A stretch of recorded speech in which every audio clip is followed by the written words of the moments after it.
So hello everyone, my self Kartikeya Dubey and आज की इस वीडियो में हम फिफ्थ सेमेस्टर के इम्पोर्टेंट क्वेश्चन के बारे में देखेंगे।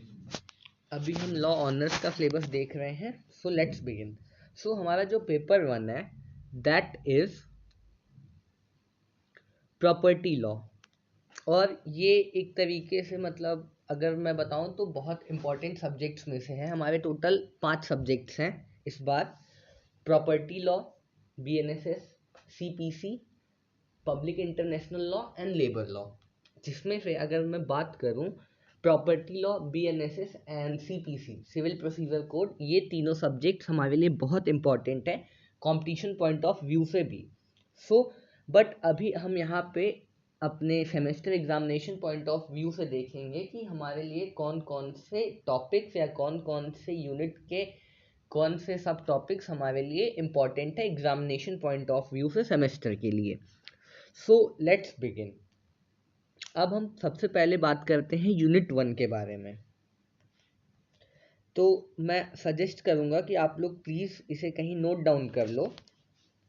सबसे पहले concept of property, types of property, movable and immovable property, ये पता होना चाहिए सभी को। उसके बाद डेफिनेशन क्लॉज क्लॉज भी इम्पॉर्टेंट है।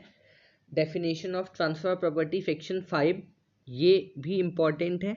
उसके बाद हम अगर आ जाएं तो सेक्शन 35, रूल ऑफ इलेक्शन, ये बहुत इम्पॉर्टेंट है। इससे बहुत हाई प्रोबेबिलिटी है कि इससे क्वेश्चन बने।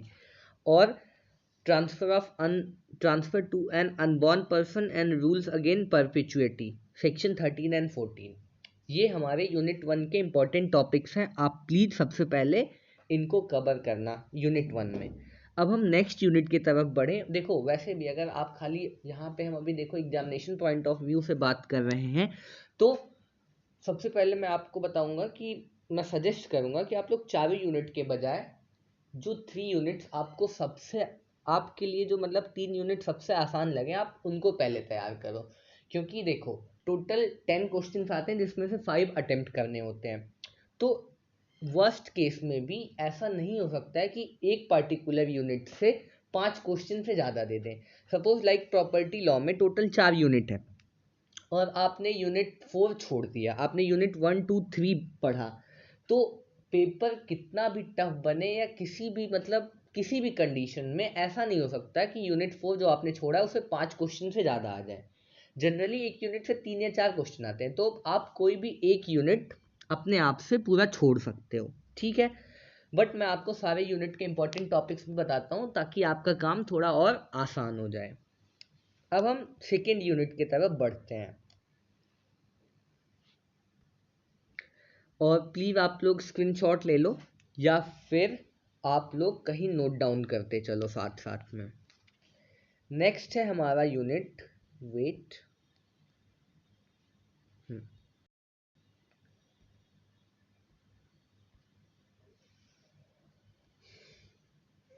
General principle of transfer and immovable property. अगर मैं इस यूनिट में बात करूं तो हमारा रूल ऑफ लेस पेंडेंस, ये इम्पोर्टेंट है। और इसके साथ ग्रांट बाय स्टॉपेल, ये दो बहुत इंपॉर्टेंट टॉपिक है। वैसे अगर मैं सजेस्ट करूं तो आप अगर प्रॉपर्टी लॉ में यूनिट 2 अगर आप इग्नोर करते हो तो आपके लिए बहुत सही होगा वो, क्योंकि ये थोड़ा सा कॉम्प्लिकेटेड है, लग सकता है। बट इसके साथ साथ और इसमें से क्वेश्चन भी मतलब थोड़े से ट्रिकी बनते हैं और उनको अटेम्प्ट करने में आपको फुल मार्क्स मिलना थोड़ा सा टफ रहता है। तो ये हमारे, लेकिन फिर भी मैं आपको इम्पोर्टेंट बताता हूँ, रूल ऑफ पार्ट परफॉर्मेंस, ये भी आपके लिए इम्पोर्टेंट है। ये 3 टॉपिक यूनिट 2 से। नेक्स्ट हमारा यूनिट 3, जिसमें स्पेसिफिक ट्रांसफ़र की बात की गई है, जिसमें सेल, मॉर्गेज एंड चार्ज की बात की गई है। तो आपको ये बिल्कुल नहीं छोड़ना है। सेल मतलब ये पूरा यूनिट, इसमें टोटल 2 ही टॉपिक हैं। सेल जिसकी डेफिनेशन, पार्टीज और राइट एंड ड्यूटीज़ क्या होती हैं, और मॉर्गेज एंड चार्ज, ये टॉपिक्स आप अगर चाहोगे तो ये तीनों टॉपिक्स आप एक दिन में, क्या मतलब मैं बोलूँ तो आप 4-5 घंटे में पूरे टॉपिक्स को अच्छे से पढ़ के ख़त्म कर सकते हो। सो इन यूनिट 3 से मिनिमम 2 क्वेश्चंस तो बनेंगे ही। सेल की डेफिनेशन क्या है, कौन कौन सी पार्टी होती है, राइट एंड ड्यूटीज क्या होता है, और मॉर्गेज एंड चार्ज। ये टोटल आपके मतलब यूनिट 3 से मिनिमम 2 क्वेश्चंस तो आपके बनेंगे ही, तो आप इनको बिल्कुल मत छोड़ना। नेक्स्ट है यूनिट 4। अगर मैं यूनिट 4 में बात करूं तो देखो, लीज आपको पढ़ना है, गिफ्ट आपको पढ़ना है, और एक्सचेंज भी आपको पढ़ना। आप एक्शनेबल क्लेम्स छोड़ सकते हो, लेकिन ये तीनों टॉपिक आपको पढ़ने ही पढ़ने हैं। अगर देखो, अगर मैं यूनिट 3 और 4 की साथ में बात करूं, सेल आपको पढ़ना है,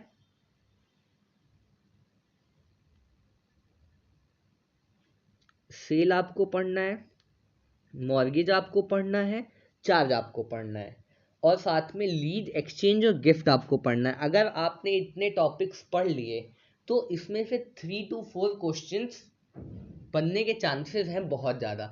मतलब मैं आपको 90% बता सकता हूँ कि अगर आपने ये टॉपिक्स कवर कर लिए तो आपके 3 क्वेश्चन तो हो गए। और लास्ट में यूनिट 1 से मैंने जो आपको टॉपिक्स बताए, जिसमें डॉक्ट्राइन ऑफ इलेक्शन और डेफिनेशन और इमूवेबल प्रॉपर्टी, मूवेबल प्रॉपर्टी, ये क्या होती है, इससे आपके 2 क्वेश्चंस बन जाएंगे। तो टोटल आपका पूरा सिलेबस कवर हो जाएगा। बट कुछ भी हो जाए, आप sale, mortgage, lease, exchange, gift, इन टॉपिक्स को प्लीज मत छोड़ना। इनको चाहे जैसे आप कवर कर लेना, क्योंकि आप जब प्रीवियस ईयर पेपर उठाकर देखोगे तो हर मतलब लास्ट 5 ईयर में इन दोनों यूनिट से 3 to 4 क्वेश्चंस बने ही बने हैं। ठीक, अब हम अपने नेक्स्ट सब्जेक्ट की तरफ बढ़ते हैं। अब हम अपने नेक्स्ट पेपर के बारे में बात करते हैं, that is paper 2। Wait just 1 minute. हाँ,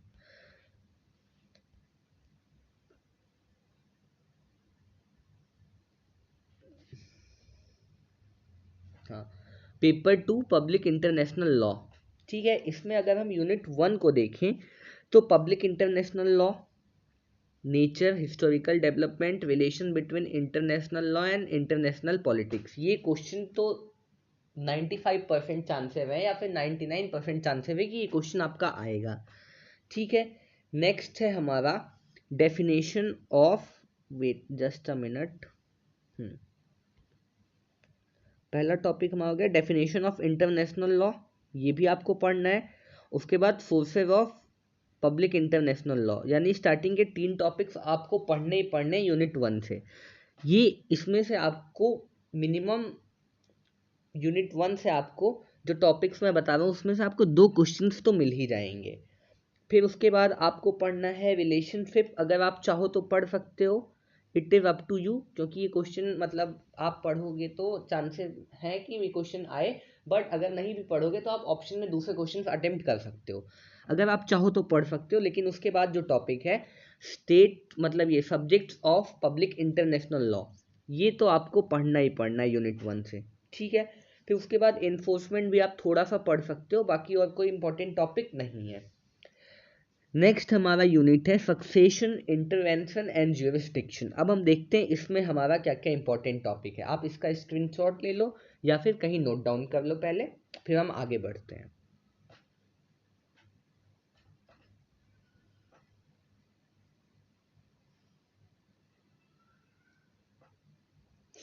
स्क्रीनशॉट या आपने नोट डाउन कर लिया होगा। हम देखते हैं यूनिट 2 में हमारे कौन कौन से इंपॉर्टेंट टॉपिक्स हैं जो हमें पढ़ने ही पढ़ने हैं। यूनिट 2 से आप स्टेट का सक्सेशन, वेट, यूनिट 2 में आपको जो यूनिट 2 का नाम है सक्सेशन, इंटरवेंशन एंड ज्यूरिसडिक्शन, तो इसमें सबसे पहला रिकॉग्निशन, इसको आप लोग छोड़ सकते हो क्योंकि ये थोड़ा सा लेंदी टॉपिक है और इससे हद से हद एक क्वेश्चन बनेगा और इसको पढ़ने में आपको थोड़ा सा टाइम लगेगा, तो आप इसको इग्नोर कर सकते हो। इसके बजाय आप पढ़ सकते हो ज्यूरिसडिक्शन, तो आपको पढ़ना ही है। ठीक, उसके बाद इंटरवेंशन और स्टेट सक्सेशन, ये हमारे 3 टॉपिक्स हैं जो कि इम्पॉर्टेंट हैं। आप इनमें से ज्यूरिसडिक्शन आपको पढ़ना है बिल्कुल, और सक्सेशन भी आपको पढ़ना है। इंटरवेंशन या आपके ऊपर, अगर आपके पास टाइम है तो आप पढ़ सकते हो। बट अब तक हमने जो यूनिट 1 और 2 देखा, इसमें से आपको अप्रॉक्स 3 क्वेश्चंस बन जाएंगे। अब हम नेक्स्ट देखते हैं यूनिट 3, जिसमें स्टेट टेरिटरी लॉ ऑफ सी के बारे में बात किया गया है। इसमें हम स्टेट की territory, air space, law of sea, ठीक है, इसमें आप लोग पढ़ सकते हो, एक सेकेंड, हाँ, इसमें आप एयर स्पेस में आप एरियल नेविगेशन पढ़ सकते हो, 5 freedom of air, outer space 1967, ये आप पढ़ सकते हो। लॉ ऑफ सी के अंदर आप पढ़ सकते हो टेरेस्ट्रियल सी क्या होता है, कंटेजियस जोन मतलब, और इसका हिस्टोरिकल डेवलपमेंट, और सबसे इम्पोर्टेंट इसमें जो है, एक सेकेंड, इसमें जो सबसे इम्पोर्टेंट है दैट इज ग्रोटियस मारे लिब्रियम थ्योरी, ये आपको पढ़ना ही पढ़ना है, ठीक है। उसके साथ जो मैंने अंडरलाइन किया था उसको पढ़ना है, ठीक है। ये आपका यूनिट 3 से इम्पॉर्टेंट हो गया, जिसमें हमने स्टेट टेरिटरी और लॉ ऑफ सी के बारे में पढ़ा। अब देखो, आप चाहो तो देखो यूनिट 1 2 तो मैं आपको सजेस्ट करूंगा कि आप इसको प्लीज से पढ़ो, सारे टॉपिक्स अगर पढ़ लो तो बहुत अच्छी बात है। अगर आप यूनिट 1 एंड 2 अच्छे से सारे टॉपिक्स पढ़ लेते हो जितने हैं, तो आपके 4 क्वेश्चंस तो हो जाएंगे, बिल्कुल ही आराम से हो जाएंगे। और मैं देखो आपको ये भी सजेस्ट करूंगा कि आप यूनिट 3 छोड़ सकते हो, या फिर केवल इंपॉर्टेंट पढ़ लो। नेक्स्ट है आपका extradition and international criminal law. ये बहुत ही इंटरेस्टिंग और इम्पॉर्टेंट टॉपिक है। एक्सट्रेडिशन की डेफिनेशन क्या है, पर्पज क्या है, ये तो आपको पढ़ना ही है, ठीक है। उसके बाद डिप्लोमेटिक एजेंट क्या होता है, उसका मीनिंग और फंक्शन क्या होता है, ये भी आपको पढ़ना है। और उसके बाद बस ये आपको 2 टॉपिक्स यूनिट 4 से पढ़ना है। अगर आप इतने सारे इंपॉर्टेंट टॉपिक्स पढ़ लेते हो जो मैंने बताया, तो इसमें से 5 क्वेश्चंस तो बिल्कुल आप आराम से अटेम्प्ट कर लोगे। अब हम अपने, पहले आप इसकी स्क्रीनशॉट ले लो।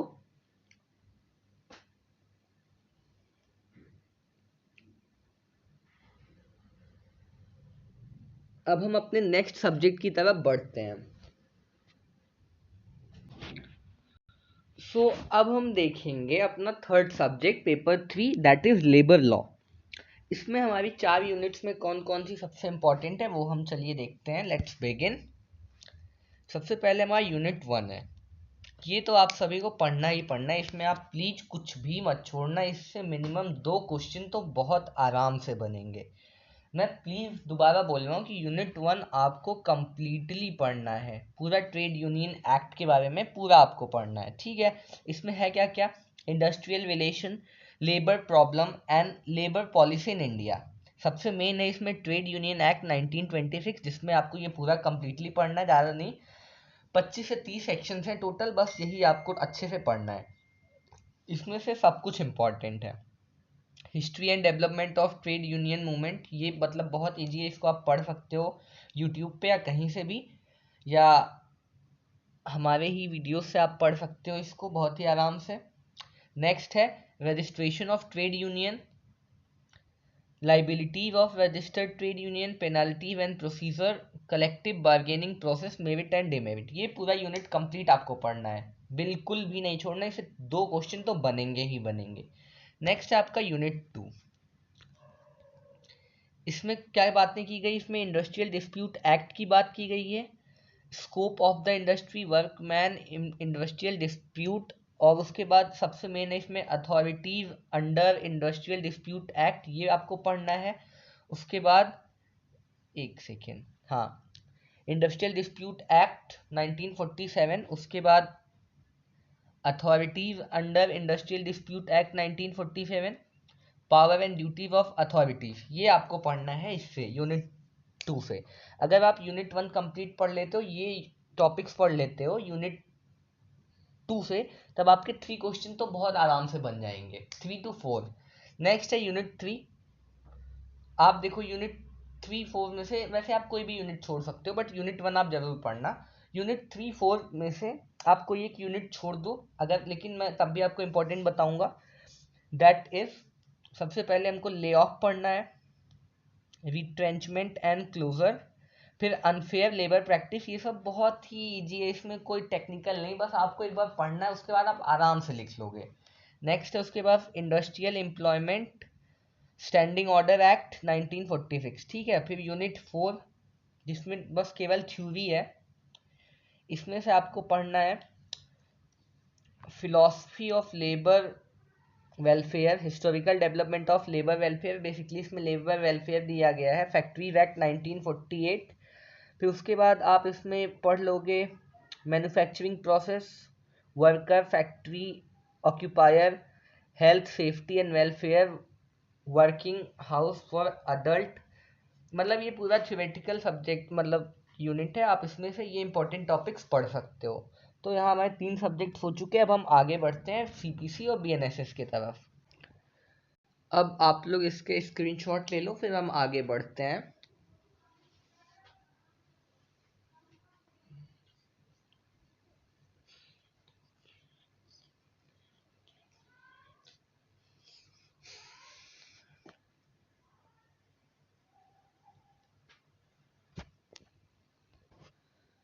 अब नेक्स्ट हमारा सब्जेक्ट है the code of civil procedure and law of limitation 1। ठीक है, इसमें हम सबसे पहले देखेंगे यूनिट 1 जो कि इंट्रोडक्शन है, जिसमें आपको पढ़ना है डेफिनेशन, जिसके अंदर आपको पूरा डेफिनेशन पढ़ना है।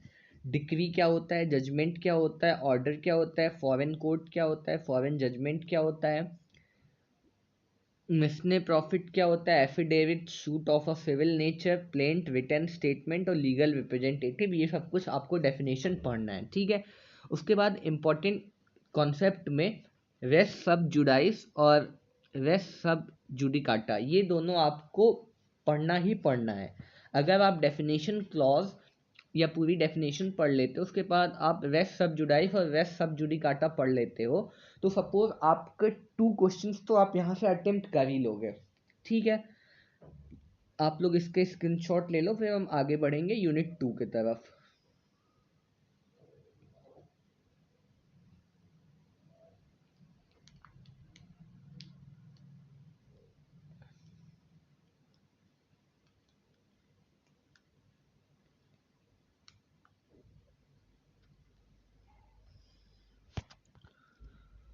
यूनिट 2 हमारा है इनिशियल स्टेप्स इन सूट, जिसके अंदर आपको jurisdiction and place of sewing, institution of suit, ये पहला टॉपिक पढ़ना है। ठीक है, बहुत इंपॉर्टेंट है। नेक्स्ट है उसके बाद हमारा, एक सेकेंड जस्ट वेट, हाँ, पहला टॉपिक आपको पढ़ना है। नेक्स्ट है पार्टीज टू अ सूट, ये जरूर पढ़ना है। Plaint and return statement. ठीक, उसके बाद आप क्या पढ़ोगे, inspection and production of document of first hearing, ये आपके इंपॉर्टेंट टॉपिक हैं यूनिट 2 से। ठीक है, और ये भी इंपॉर्टेंट है appearance and non appearance of parties. ठीक है, ये आपको यूनिट 2 से इंपॉर्टेंट पॉइंट्स हैं, आप प्लीज इनके स्क्रीनशॉट ले लो।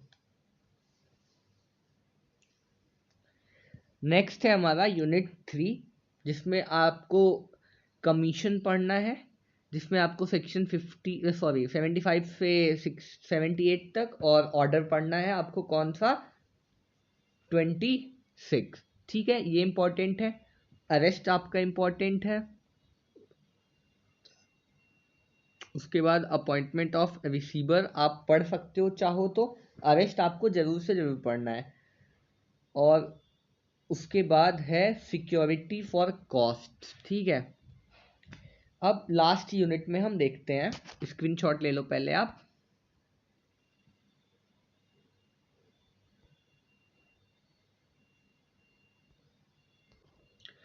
Suit in a particular case, suit और बाय, सूट बाय और अगेंस्ट गवर्नमेंट, ये आपको पढ़ना है।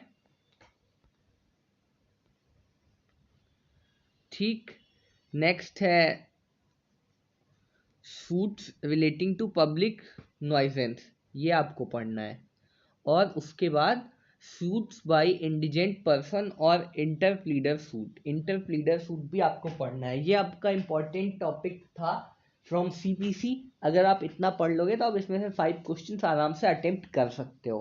अब हम थोड़ा सा आगे बढ़ते हैं और अपना लास्ट सब्जेक्ट देखते हैं, दैट इज बीएनएसएस। ठीक है, आप लोग प्लीज इसका स्क्रीनशॉट ले लो।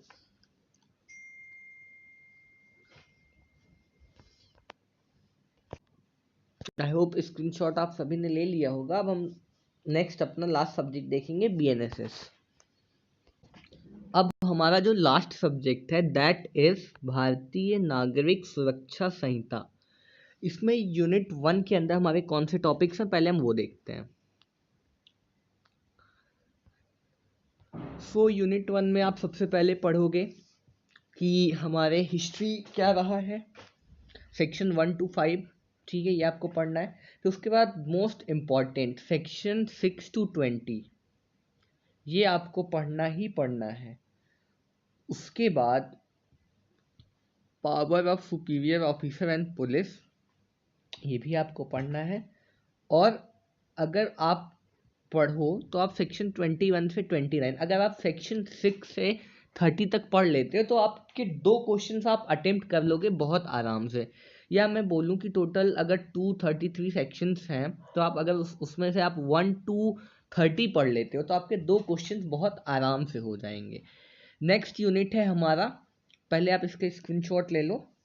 नेक्स्ट यूनिट है हमारा प्री ट्रायल प्रोसीजर, जिसमें आपको अरेस्ट तो पढ़ना ही पढ़ना है। उसके बाद आप warrant of arrest and proclamation and attachment आप ये पढ़ोगे, ठीक है। Search warrant, sorry, attachment of feature of property, ये बहुत इंपॉर्टेंट है।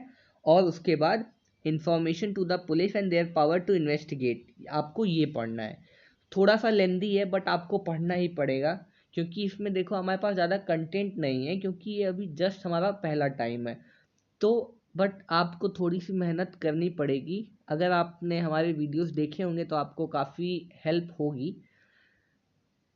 ये था हमारा यूनिट 1 एंड 2 का इम्पोर्टेंट टॉपिक, आप इसके स्क्रीनशॉट ले लो। फिर लास्ट 2 यूनिट्स हम देखते हैं, ठीक है। नेक्स्ट है यूनिट 3 इंक्वायरीज प्रोसीजर, जिसके अंदर आपको जुरिस्डिक्शन ऑफ क्रिमिनल कोड पढ़ना है। इन इंक्वायरीज एंड ट्रायल, ये आपको पढ़ना ही पढ़ना है, सेक्शन 197 से 209, बहुत बड़ा नहीं है। उसके बाद आपको कंप्लेंट टू मजिस्ट्रेट, ये पढ़ना है।